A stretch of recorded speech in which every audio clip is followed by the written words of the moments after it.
When you have something in you, I always tell my students, writers have to write. We write because we have to.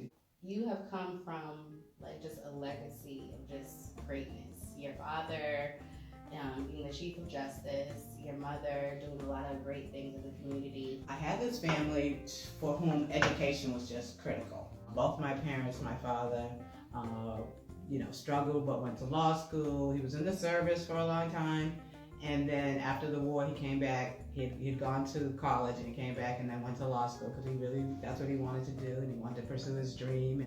My mother was very, very smart. She went to Simmons when she was 16. She always loved books. She knew she wanted to be a librarian, so that's what she did. She got her master's in library science from Simmons and headed up the Boston Public Schools library program. I really got into reading and getting into other people's worlds and lives, and I wanted to create that. So my mother was a huge influence in me becoming a writer. My father was also a patron of the arts. They made sure we had black art in the house, and that was hard at that time, back in the 50s and 60s. They made sure we had black professionals in our lives. We went to a black pediatrician, a black dentist. It just was amazing, the community in Roxbury that I grew up in. There was just this idea that you're gonna fulfill your potential, whatever that may be. Now you have a play. Can you talk a little bit about what sparked that, what it's about, and how it all came about? When my first novel came out, which was called Breathing Room, came out in 2001. It was after a career practicing law, and my father had been a lawyer, so I was really nervous to tell him I was going to make this switch. But he was actually really proud of me, and he said to me, I wrote a musical when I was running for office, because he ran for representative here many moons ago.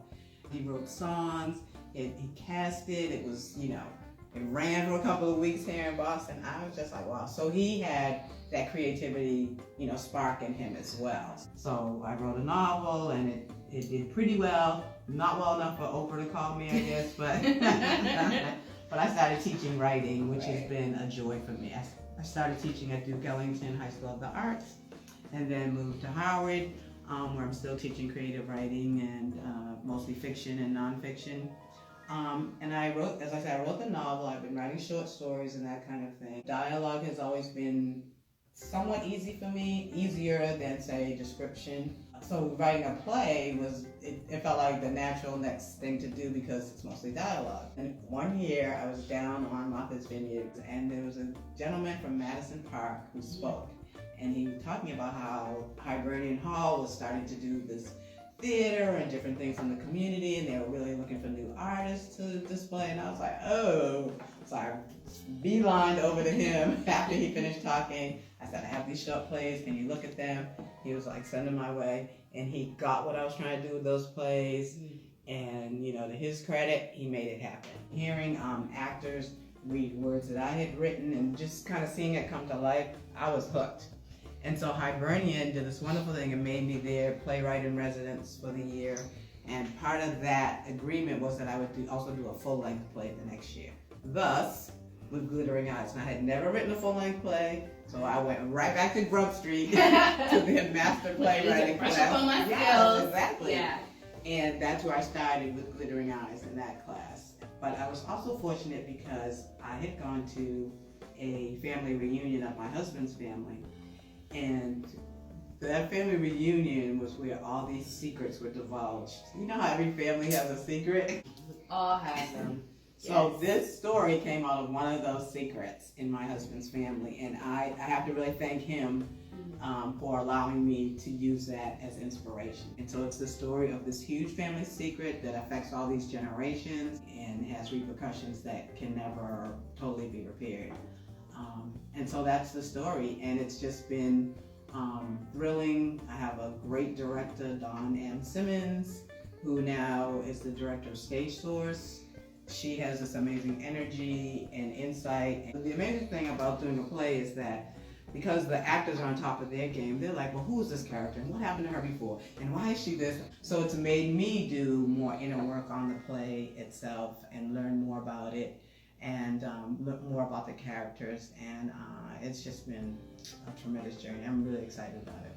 When you talk about generations, how the secret affected generations, Has it been a healing process? Not so much for me because it did not happen Right. to me, but what it did for me is made me think about secrets within my own family.